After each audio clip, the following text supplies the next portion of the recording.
First time they stepped over my fence, I let it go. Second time, I filmed it.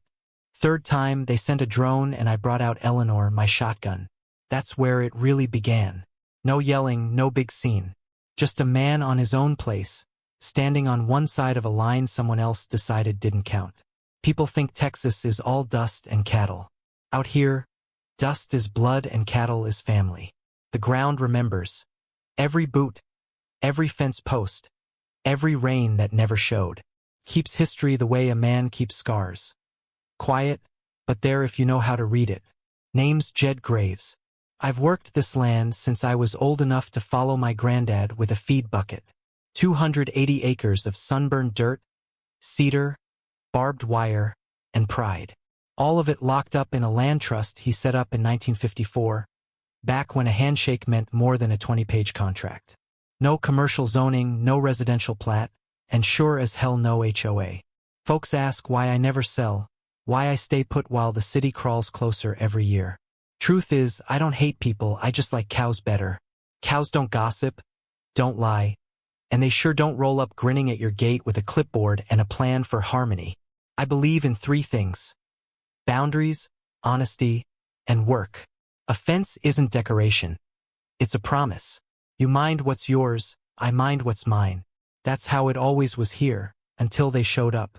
I remember the morning clear, air sweet with hay and diesel. I just finished patching fence by the south pasture when I saw them. A couple by the gate looking like they'd walked off a brochure. White teeth, new boots, not a drop of sweat. She had the clipboard. He had the polite city smile people wear right before they patronize you.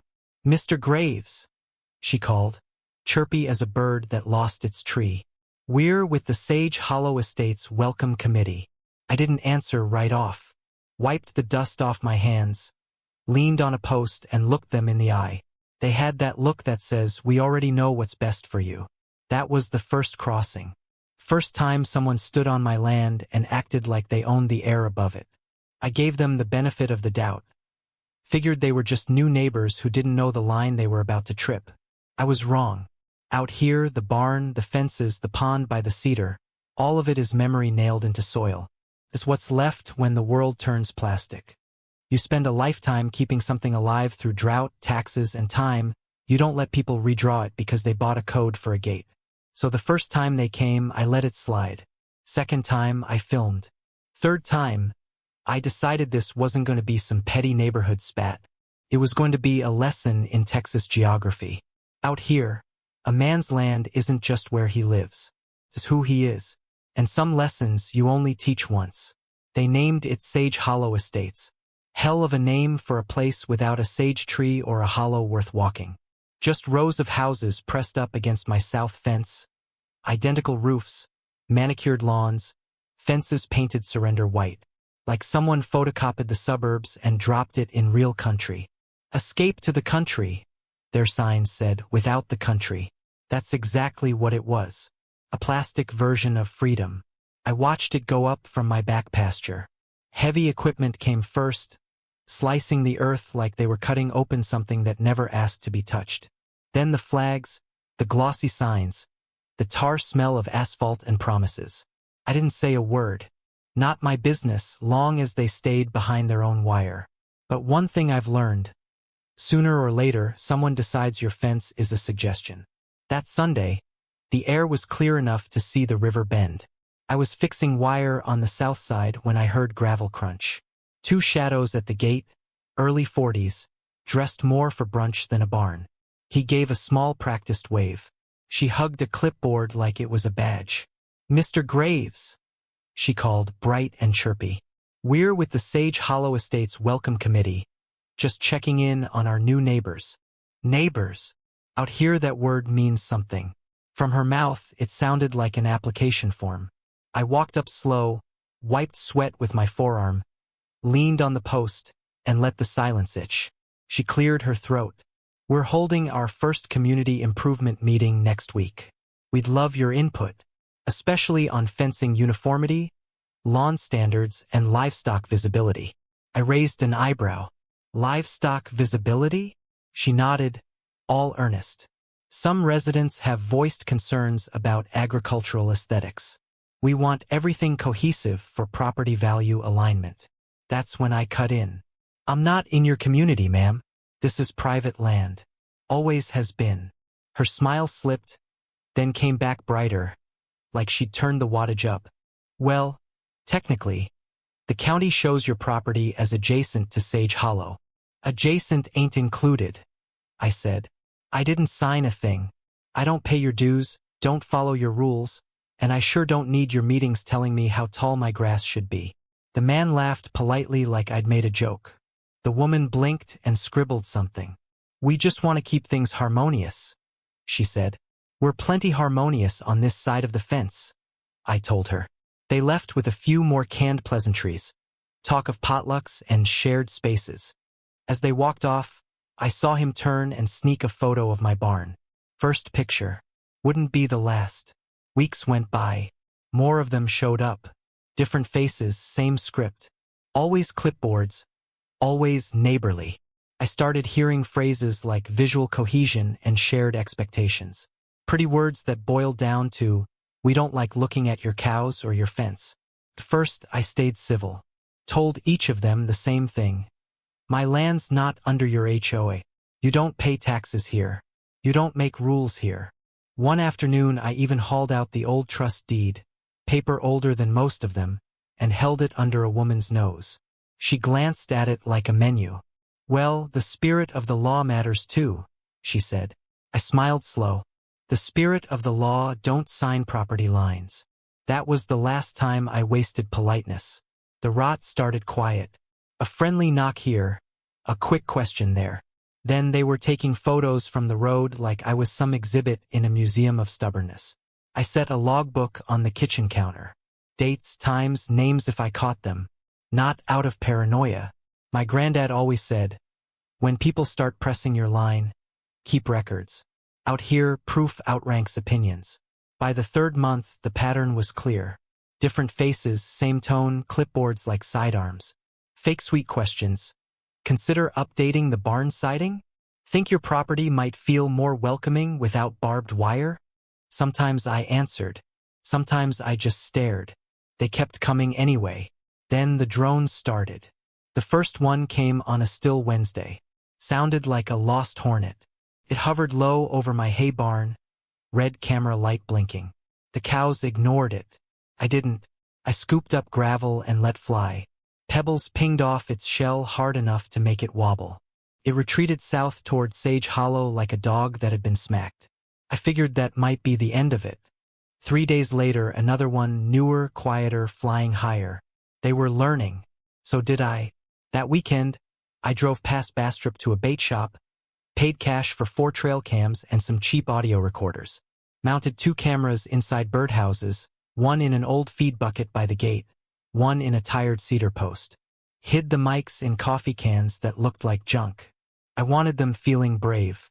A week later, I was at the kitchen table with my laptop glowing and cold coffee at my elbow, going through footage. There they were, 2 of them standing just outside my fence at night, whispering. Man in a blue polo with the HOA logo, woman with tortoiseshell glasses and the ever-present clipboard. The audio caught enough. Man, if we file under safety, animal control has to respond. Woman, right? We say the livestock are undernourished. Ordnance will do the rest if we play it right. I paused the video and let those words hum in my head like a struck wire. They weren't just nosy. They were plotting. More clips. A man halfway over my gate, camera swinging. Another measuring fence posts with a laser, muttering about non-conforming structures. 9 faces in 9 days. 6 repeats. I labeled every clip. Time, date, face, license plate when I could. I didn't bring it to the sheriff, county, or a lawyer. Not yet. You don't show your cards while the dealer's still stacking the deck. Then one dusk, I heard that familiar faint hum again. Drone, low and southbound. I grabbed a flashlight and walked to the pasture, slow. It hovered over the pond now, camera tilting like a shameless eye. I hit it with the beam and watched the light bounce off its lens. That's your last flight over my land, I said out loud. Next time, I'll teach you about gravity. Next morning, I found fresh tire tracks by the south gate. Same SUV I'd seen in my footage, parked there sometime in the night. They hadn't crossed the fence, but they'd left clean, expensive boot prints in my dirt. That's when it clicked. They weren't just bothering me. They were probing. Every visit, every drone, every nice conversation was pressure. Push a man long enough, he cracks. Then they can call him dangerous. Then the law leans their way. They wanted the headline. Local farmer snaps at HOA. Escalates dispute. They wanted me to be the monster. I didn't give it to them. Not yet. Instead, I doubled down. Bought 2 more cameras, rigged motion floods, upgraded every lock. I even wrote myself a full incident report. Timelines, photos, transcripts, all in plastic sleeves. I knew how these stories usually go. The guy with the dirt always ends up painted as the problem. If they were going to use my life as evidence, I'd beat them to the punch. 3 days after the last drone, I spotted new tire tracks by the east fence. Narrow, clean, showroom treads, no county truck, no ranch rig. That afternoon I was fixing a leaky irrigation valve when a silver SUV rolled along the county road, then stopped at my gate. No horn, no shout. Just idling there like it was waiting to see if I'd step first. Driver climbed out. Mid-30s, crisp jeans, desert boots that had never met mud. He leaned on the hood, hands casual, smile smooth. "Mr. Graves," he called. I nodded, wrench still in hand. "Name's Brian Lee," he said. "I'm with a private investment group out of Austin. We're looking at legacy land parcels. Yours came up." I said nothing, just watched him over the fence. He chuckled, trying to outlast my silence. "Relax. I'm not with the HOA. Frankly, I've had some unpleasant meetings with them myself. City folks playing cowboy, if you ask me. That almost pulled a smile out of me. Almost. He opened a folder slicker than a wet snake and held up a page just long enough for me to see the number. Big. Big enough to make most men listen. "We've got an offer for you. Above market. No pressure, but this area's changing fast. You're sitting on a gold mine, Mr. Graves." I set the wrench down, stood up, and really looked at him. The way his eyes kept drifting to my barn. The fact he knew my acreage. The woodsy, expensive cologne that didn't match the boots or the story. "You do this often?" I asked. He blinked. "Do what?" "Walk up to fences you don't belong at with offers no one asked for." He smiled like I'd complimented him. "Only when it's worth it." I stepped closer to the wire, pointed down the road. "Drive that way till you stop seeing barbed wire. Then keep going." He gave that easy salesman laugh people use when they've heard no before. "Look, Mr. Graves, I get it. You're attached. But everything's got a price, even heritage." "Not mine," I said. "Not for sale. Not for lease. Not to you." He folded the folder and left without argument. That bothered me more than if he'd kept pushing. Men like that don't walk away empty unless they already took something. That night I checked the trail cam footage. 3 nights before he visited. Same SUV parked a mile down by the old live oak. Same guy talking to tortoiseshell glasses woman with the clipboard. She handed him a manila folder. He handed her a check. So much for not with the HOA. I sat in the dark kitchen, laptop lighting the tin ceiling, coffee gone cold but my anger running hot. They weren't just annoying neighbors. They were organized. One hand pushing, the other buying. Clever enough, I'll give them that. Plan A. Harass the farmer till he cracks. Plan B. Waive money until he compromises. Get him in negotiations. Then twist it in court. What they didn't get is some men can't be bought. Not because we're saints. Because we already paid in sweat, time, and the bones of our people. This land is my grandfather's handshake, my father's calloused palms, my own name burned into cedar posts. You don't sell that. You guard it. I printed every frame, Brian by the SUV, the clipboard woman, the handoff. Slid it into a sleeve labeled Plan B evidence. Set it next to Eleanor, my granddad's shotgun. One tool for the law, one for trouble. Either way, I knew they'd be back. And when they came, they weren't going to find a man for sale. They'd find a man ready. They didn't come back to talk. They came back to make a mess. You know the smiles are used up when the noise dies down and the damage starts showing up with the sunrise. First came the white envelope in my mailbox. No stamp, no return address. Inside, a printed complaint stamped livestock odor health concern, citing some HOA bylaw that didn't apply to me or this county. I laughed, tossed it on the burn pile, and called it done. 3 days later, a white pickup climbed my drive. Logo on the door, County Agricultural Oversight. 2 men got out. One chewed gum like it owed him money. Got a complaint about animal welfare, the lead said. From who? I asked. Can't disclose that. Of course not. They poked through stalls, took photos of healthy cattle, measured feed bins like crime scenes. When one tried the barn door, I gave him a look that said, "Don't." He understood. After an hour they left, mumbling about routine follow-up. 2 days later, another truck. Different seal, same attitude. Environmental Quality Commission, the man said. Possible chemical seepage near your lower pond. No test kits. No actual sampling. Just clipboards and a camera. That night I found 2 garbage bags dumped by the south gate. Broken drywall, rebar, insulation. Somebody's renovation trash. Next morning, code enforcement knocked, asking about an unauthorized dump site. Funny, I said. Let's take a walk. We went down to the gate. I pointed to the camera in the oak. I can pull the footage. You'll see a white van at 3:42 a.m. pitching this over my fence. He didn't finish his rehearsed speech, just backed off like he'd stepped on a rattler. That's when the pattern snapped into focus. Death by paperwork. They weren't going to steal my land in the open. They'd smother me in citations until I couldn't move. Then one night, the war dropped the polite mask. Just past midnight, I heard it. A dull metallic thump outside, like a chain giving up. I grabbed my light and Eleanor and stepped onto the porch. Still air. No moon. Just that offbeat hum in your gut that says something's wrong. Down at the east fence, the gate hung crooked, lock chains sliced clean. Tire tracks arced out toward the county road, deep ruts in damp dirt. My stomach went cold. Cattle. I ran the fence line. A dozen head gone. Gate wide open. I got on the radio channel Avery had given me and called Deputy Ruiz. Took 4 hours, 2 patrol trucks, and a bucket of cubes to get the herd back through blocked traffic. By sunrise, exhaustion had turned to something harder.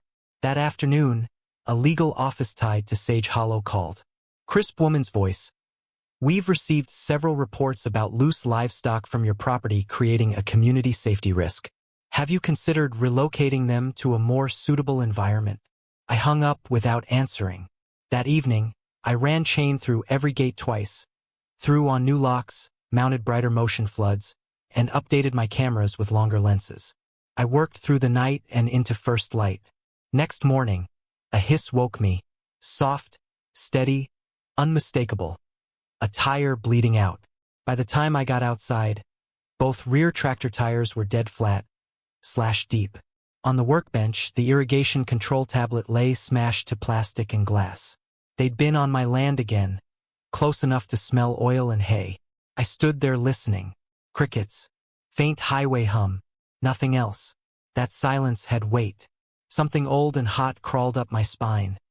That bone-deep anger you think you've outgrown, but never do.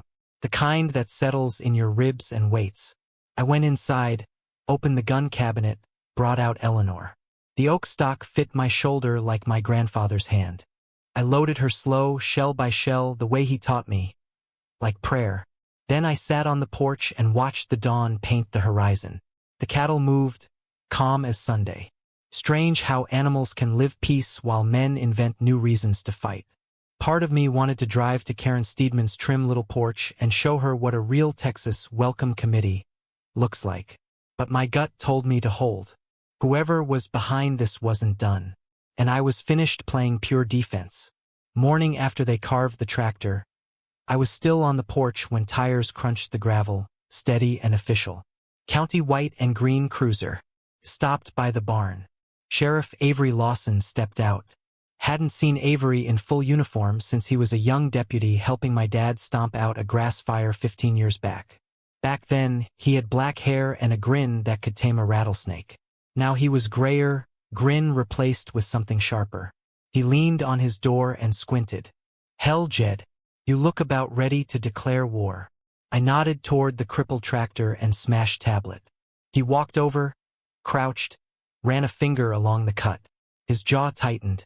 "You know this wasn't random," he said.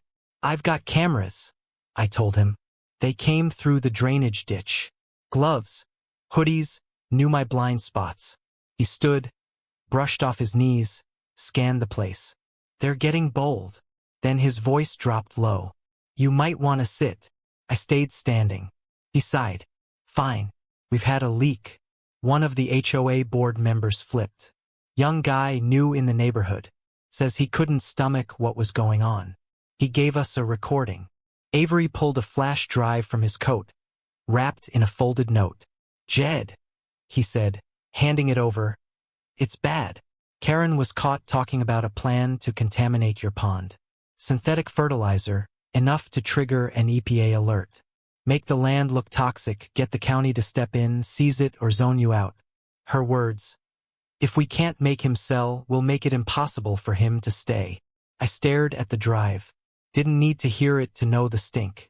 "She's trying to turn my place into a liability," I said. He nodded. "And she just crossed from HOA nonsense into criminal conspiracy. County prosecutors already in the loop." "I've got video too," I said. "Dates, faces, plates. Even that smooth talker Brian Lee. But I can't tie him straight to Karen." Avery jotted in a shirt pocket notebook. "We'll work it. If he's part of this coercion, we'll find the link." "What now?" I asked. He met my eyes. "Now we stop playing defense." The half smile he gave wasn't comforting. It was a warning that the calm part was over. "Get your files together," he said. "Every clip, every log. I'll connect you with a lawyer who likes land cases and hates bullies." He turned back to the cruiser, then paused. "One more thing. Watch who you talk to. Karen's got friends in county offices. She wins by intimidation." I nodded. "Then she picked the wrong man." He chuckled low. "Told the DA the same thing." Dust followed his cruiser down the lane, leaving me on the porch with that flash drive like a chunk of lead on my knee. I turned it over in my palm and heard my granddad's voice in my head. "Poison's still poison, no matter how pretty the bottle." Inside, the laptop hummed awake. Outside, the pasture shone under the morning sun like it was waiting on me. I knew then this wasn't about fences anymore. This was war. Not bullets and bloodshed, but evidence, patience, and truth. The kind my grandfather would have nodded at. That night I couldn't sleep. The flash drive sat at the center of the kitchen table like a live grenade, small, quiet, dangerous. My whole life, I fixed what I can touch. Bent wire, cracked valves, sick calves. Now the thing I had to fight was made of rules and shadows. Wind ran along the tin roof, smelling of mesquite and diesel. I heard my father's old line. "Some fights, son, you don't win with your hands. You win 'em with your head." I'd never liked that lesson. Now it was time to live it. By morning, half the county had heard something. Not from me, from rumor. A neighbor texted me a link. Some online reporter, Rachel Ortega, who covered property rights, had picked it up. "Local farmer harassed by HOA." The headline read. Under it, 100 comments. One jumped out. "I like this guy. The choice between filing trespassing and chambering a 12-gauge works." I read it twice and gave a dry laugh. They weren't wrong. Every easy part of me wanted to throw Eleanor in the truck, roll down to Sage Hollow, and finish it old school. But I could hear my granddad again. Don't trade your soul for a headline. So I poured coffee, sat by the window, and stared at that flash drive. Avery's words rang. We stopped playing defense. By mid-morning, I dialed the number he'd scribbled on his card. A woman answered, voice steady. "Lindsay McReynolds." "Name's Jed Graves," I said. "Got folks trying to turn my pasture into paperwork." She chuckled. "That's one way to say it. Tell me what you've got." So I told her. The footage, the drones, the fake complaints, the vandalism, the pond plot on that drive. When I finished, Silence held for a few breaths. "Mr. Graves," she said, "this isn't just harassment. It's organized coercion. What you're describing could drag that HOA into court for years." "I like the sound of that. What do? We go on offense. Civil, environmental, criminal, whatever sticks. We'll file with the EPA, county, and state land commission. Then we'll see how those smiling bullies like answering under oath." For the first time in months, I felt something close to relief. Not peace, that was gone for now, but purpose. Lindsay's certainty reminded me of drill sergeants from a younger life. After we hung up, I walked to the pond. Water lay still, dragonflies skimming the surface. It looked like it always had, but I felt the weight of what they tried, turning clean water into a weapon, turning my home into a liability. I knelt, ran my hand through the grass, feeling the damp earth. Right there, I made the choice. I wasn't letting anger write this story. Evidence would. Bullets don't change minds. Truth can ruin empires. I went back to the house, opened a new notebook, and wrote 3 words across the top. Law before lead. Then I went to work. Dates, videos, transcripts, photos, all sorted into binders labeled like field logs. By sundown, I had a war chest that didn't need ammunition. That night, Rachel called. Avery had given her my number. "I want to tell your story," she said. "People need to see what's going on." "You can," I said, "after I file the paperwork." She agreed. "One more thing, Mr. Graves. What's your plan if they push harder?" I watched the motion lights sweep along the fence like slow lightning. "Same plan as always," I said. "Keep my powder dry and my lawyer close." A few days after I swore to fight clean, the world decided to test me. I was stacking feed sacks by the barn when I saw dust on the county road. For a second I thought it was Avery or maybe Rachel. Then the silver SUV rolled into view. My stomach tightened. Brian Lee.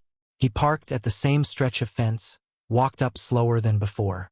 No folder, no sales grin, hat in hand. "Mr. Graves," he said, "I think I owe you an apology. Didn't expect that.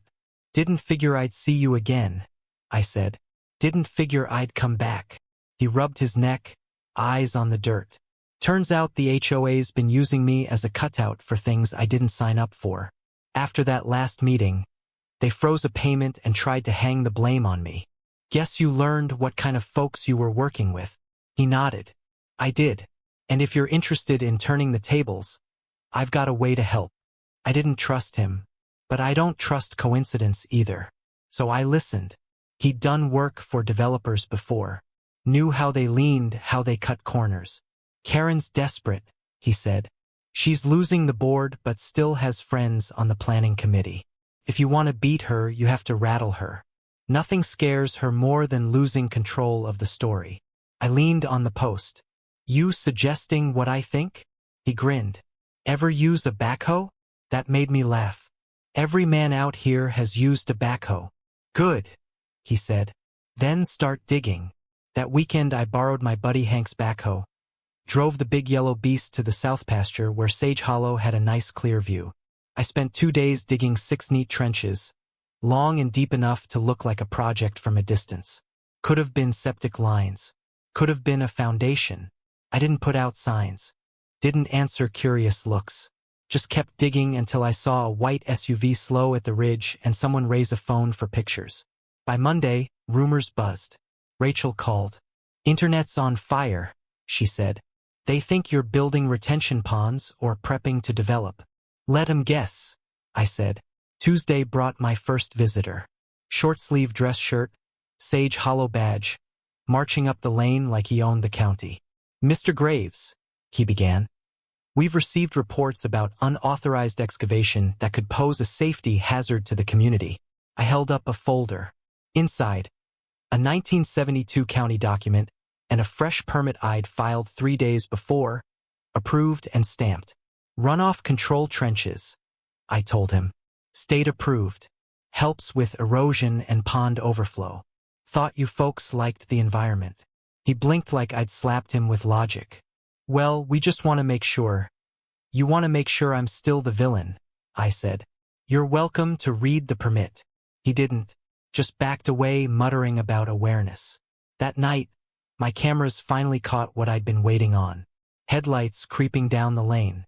A man hopping the gate, one of Karen's regulars, the same who'd once measured my fence posts. He followed the trench line with a flashlight, peering into the pits. On the footage, his boot skids. He drops waist deep into a trench, flails, loses his light, and cusses loud enough to startle the cows. Then he drags himself out, coated in mud, limping for the gate. By sunrise, I'd labeled the file Trespass 14 and copied it to 3 drives. One for Avery, one for Lindsay, one for me. Let them try to spin that in court. When Rachel called again, I told her what I'd done. She laughed so hard I thought she'd lose her breath. "Jed, that's brilliant. You didn't even have to set a trap." "Didn't need to," I said. They fell into their own curiosity. Brian swung by later with a thermos of coffee. We watched the morning sun paint the trenches. "They think you're building a fortress," he said. "Good," I answered. "Sometimes the idea of a wall scares them more than the wall itself." He looked at me a long moment. "Karen's going to lose it when she finds out you pulled a permit. That's the point." For the first time since this started, I felt the tide turn. They'd spent months trying to make me look like a criminal. Now they were the ones wondering what I'd do next. And nothing unsettles bullies more than realizing the man they picked has patience, paperwork, and a backhoe. By late September, the air had a hint of bite. Mesquite dulled. Mornings quieted. For the first time in months, I could almost think without someone at the gate. Almost. Lindsay called from Austin. "Jed, I've got news. We're not alone." 2 families inside Sage Hollow, the Langstons and the Ojedas, had read Rachel's piece and come forward. They'd bought their houses under the promise that my land was already under acquisition, slated for development, paid extra for future access to the nature corridor. When they found out I wasn't selling, had never even talked about it, they were furious. "They're ready to testify," Lindsay said, "and they've got contracts pointing straight back to Karen's realtor." A small smile tugged at my mouth. I'd been standing alone on this dirt, defending it inch by inch. Now, for the first time, I wasn't alone. That afternoon, Avery stopped by. He wore the look of a man who'd seen something get worse in just the right way. "Jed," he said, "the DA's digging into Karen's finances. HOA funds went through a shell landscaping company. Name ring a bell." He already knew it did. "Cypress Horizon Contracting," he said. The same name on Brian's folder. I leaned on the porch rail and exhaled. Well, guess that snake finally showed its tail. "We'll get her," Avery said. "It's just time now. Keep your cameras on and don't take the bait." I told him about the trenches and the HOA panic. He laughed for a good 10 seconds. "Hell, Graves, you just pulled a psychological ambush. Might have missed your calling as a tactician." "Not tactics," I said. "Common sense. Sometimes you make the devil wonder what sermon you're preaching." A week later, Rachel drove out again. Same rattly truck, camera gear in the back, jeans and work boots dirty enough to earn respect. "Mind if I get some updated shots for the follow-up?" she asked. "Long as you don't bring a drone," I said. She grinned. "Scout's honor." We walked the place slow. I showed her the rehung gate, the bigger locks, the tarp trenches. Her questions were pointed but not greedy. She wasn't chasing a headline so much as the truth. Then she got serious. "Jed," she said, "you've become a bit of a symbol. Landowner versus HOA. David versus Goliath. What do you actually want?" I looked over the field at cattle grazing under gold light. "Not fame," I said. "Just peace. And maybe a reminder that freedom ain't a gated community." She wrote it down and didn't say much else. That night, the 5 of us met at Avery's office. Me, Lindsay, Avery, Rachel, and Brian. Brian looked like a man trying to rinse off years of bad choices. But he came through. He handed over a flash drive full of emails and texts. Direct coordination between Karen and the realtor who'd sold to the Langstons and Ojedas. Payments, false claims, instructions on how to frame me as a hostile agricultural element. Lindsay almost whistled. Jed, this isn't just a lawsuit. It's a reckoning. We laid everything out. My footage, their contracts, Karen's pond plot recording, Brian's paper trail. Enough to build a case solid enough to hold a roof. When we finished, Avery crossed his arms. I'll take this to the DA in the morning. But you should know Karen won't go quiet. She's the type to burn the house down if she thinks she's losing it. Then we make sure the fire stays in court. I said, not on my pasture. Everyone agreed. We shook hands. For a man who'd spent half his life avoiding neighbors, I felt something odd. Unity. Even a lone rancher knows when it's time to ride with a posse. Watching folks who thought they were untouchable finally get touched is a strange thing. The trial came like a storm you can smell before you see. Downtown Austin courthouse, all marble and flags and nerves. I traded my work boots for polished ones that didn't feel right. Lindsay stood beside me at the plaintiff's table, steady as a surgeon. Behind us sat the Langstons, the Ojedas, and some strangers who just wanted to see if justice still worked. Across the aisle sat Karen Steedman. Hair perfect, posture perfect, makeup laid on like armor. Her lawyer smiled the way snakes do, slow, practiced. The judge was a woman in her 50s with eyes sharp enough to etch stone. When she called the court to order, the room let out one long breath. Lindsay opened with the timeline. Every knock, letter, fake complaint, photos and drone clips, my trespass logs neat as a ledger. Then the audio. Karen's voice, flat and cold. If we can't make him sell, we'll make it impossible for him to stay. The air cooled 10 degrees. Even the judge leaned forward. Karen's attorney objected about context and community protection. But no one in that room believed it. Lindsay pressed on. She called Brian. He looked different, smaller somehow. The same man who once tried to buy my life's work now stood under oath admitting he'd been hired as a fake investor. He laid out the payments, the shell company, the strategy. You could feel the jury watching dominoes fall. You should have been over there. But while we sat in that courtroom, something else moved out in Travis County. Around noon, Avery's phone buzzed. He leaned to whisper to Lindsay, then to me. Jed, he said quietly. We've got movement at your place. Security feed shows a truck and 2 men by your pond. My gut turned to ice. They're trying to destroy the evidence. Lindsay's eyes snapped. Avery, can your deputies handle it? He nodded, already texting. They're en route. I forced myself to stay put, every part of me wanting to be on that dirt with Eleanor and a clear field of fire. Lindsay squeezed my arm and whispered, let them hang themselves. You already set the trap. Out at the ranch, Deputy Ruiz and 2 officers rolled up just as the men were hauling bags of fertilizer toward the pond. My cameras were already rolling. Ruiz stepped out, hand resting near her holster. Afternoon, gentlemen, she said. You'll got a permit for that? They froze. One ran, one dropped his bag. Both were in cuffs minutes later. The truck was registered to a landscaping company, Cypress Horizon Contracting. By the time Avery got the confirmation, Lindsay was back on Brian. Mr. Lee, she said, voice calm as cut glass. You mentioned Cypress Horizon earlier. Who authorized payments there? He didn't hesitate. Karen Steedman. Color drained from Karen's face like someone pulled a plug. EPA agents took the stand later, explaining how that much fertilizer would have triggered an emergency response and likely land seizure. In plain talk, Karen tried to weaponize the law to steal what she couldn't buy. Her lawyer muttered about miscommunication. The jury wasn't listening. They were watching Karen's trembling hands. I almost felt sorry for her. Almost. By late afternoon, the verdict came. Guilty. Conspiracy to commit property sabotage. Forgery. Harassment. Tampering with environmental data. The judge's gavel cracked like thunder over open prairie. 7 years in a state facility.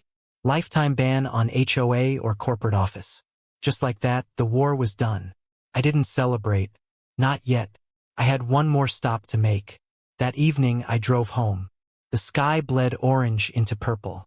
Ruiz waited at the gate, arms crossed. a faint grin on her lips. "Caught them red-handed," she said. "Got it all on camera. They even gave up who sent them." I nodded. Justice finally came home. She glanced at the trenches, now holding rainwater from a night storm.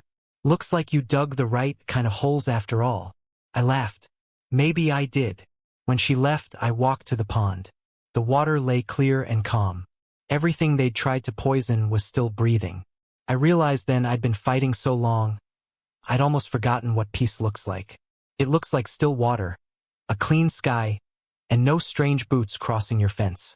They say air smells different after a storm, cleaner, wiser. Maybe that's relief talking. 2 months after the trial, I still sometimes woke expecting engines at the gate or drones overhead. Instead, I heard whine through cedar and cows tearing grass. Peace. The kind you don't notice till it's gone and then comes back older. Last week, the Travis County Land Commission made it official.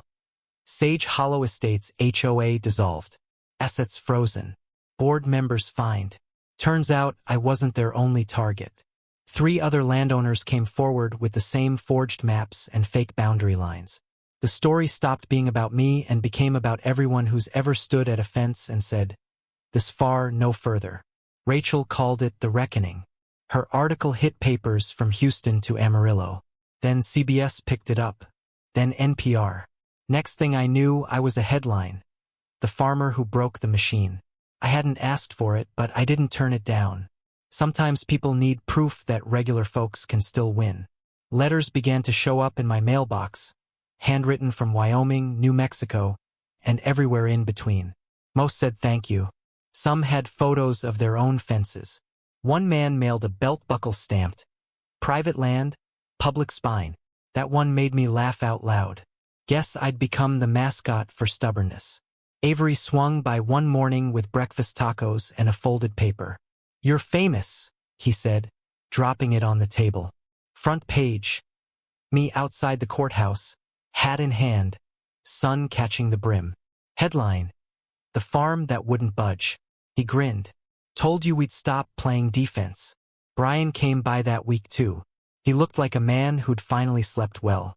"I'm done with that world," he said. "Developers, HOA deals, all of it. You hiring? Long as you don't mind early mornings and honest sweat," I said. "That's exactly what I'm after." Funny thing about redemption, sometimes all it needs is a second chance and some work to do. Since then, we've repainted the barn. Red again like my granddad kept it. The Langstons came over and helped with trim. The Ojedas brought pie. We didn't dwell on lawsuits or permits. We talked weather, fences, and chores. That was enough. Rachel visited for a final interview. Same truck, same easy grin. We walked the land slower this time. She filmed B-roll of pond, barn, and the sign I'd bolted to the front gate. "If you're from the HOA, turn around. We remember you. We didn't like you." She laughed so hard she had to steady her camera. "You could have added a skull and crossbones," she said. "Nah," I told her. "Words do the job." Later, on the porch, she asked the question everyone likes to end with. "So what now, Jed?" I watched a hawk ride a thermal over the pasture. "Same as before," I said. "Feed the animals. Fix what breaks. Keep my gates locked." "You think it's over?" she asked. "Not for them," I said. "There's 100 HOAs out there thinking they're above the dirt under their feet. Maybe now they'll think twice." She scribbled that down and snapped her notebook shut. "Well," she said, "at least they know better than to pick on a Texas farmer with a shotgun and a paper trail." We both laughed. It rolled across the land like a bell, clear and final. That evening, as the sun slid behind the ridge, Avery's cruiser pulled up again. He handed me a Whataburger sack. "Breakfast for tomorrow," he said. Inside was a copy of that courthouse photo, this time with me, Avery, and Brian standing by the new sign.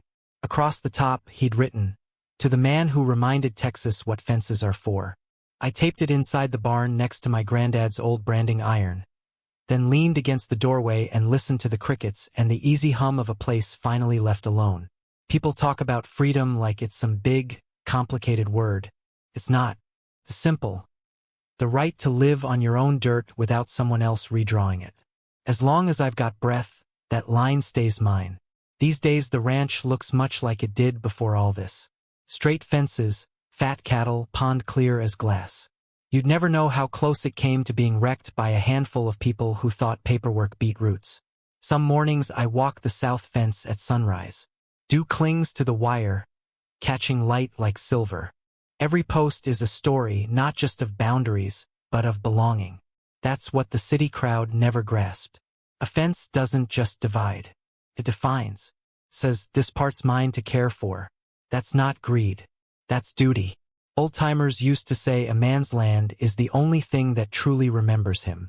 Houses get torn down. Names fade off plaques. But dirt keeps your footprints. Keeps the shape of your work long after you're gone. My granddad used to say that, hammering posts under a brutal sun. I didn't really understand it until now. The sign's still on the gate. Folks stop to take pictures. Some laugh. Some nod like it hits something old in them. Most drive on, maybe thinking about their own fences. Rachel sent me a copy of her book last week. There's a whole chapter on Sage Hollow, on me, Avery, Lindsay, Brian, the Langstons, the Ojedas. She titled it The Line That Held. Inside the cover she wrote, "To Jed Graves, proof that silence can be louder than a gavel." I don't care much for flowery talk, but I liked that one, because that's what this was. Staying steady while everyone else shouted. Avery still comes by on Sundays for coffee. We don't talk law or headlines anymore. We sit on the porch, watch the cattle drift across the pasture, and let the wind say what needs saying. Sometimes he'll remark, "World's got fewer men like you, Jed." And I tell him, "Not true. Plenty of us left. We're just out fixing fences while the loud ones are busy breaking things." Brian's still here, too. He's not the same man who climbed out of that shiny SUV. He's got calluses now, sun lines around his eyes, quieter shoulders. We don't talk about redemption. We put it to work. The Langstons and Ojedas send Christmas cards. The HOA's former property got auctioned. County turned it into a park. I drove past once, saw kids flying kites where fake gates used to stand. Some good managed to grow out of that mess.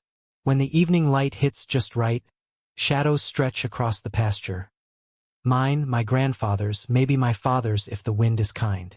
I think of whoever'll come after me and how they might walk this same ground someday, knowing it stayed free because someone once refused to move. That's my legacy, I suppose. Not the headlines. Not the book chapters. Just a piece of Texas that still remembers who it belongs to. And if anyone ever asks what it cost, I'll tell them straight. Everything worth keeping always does.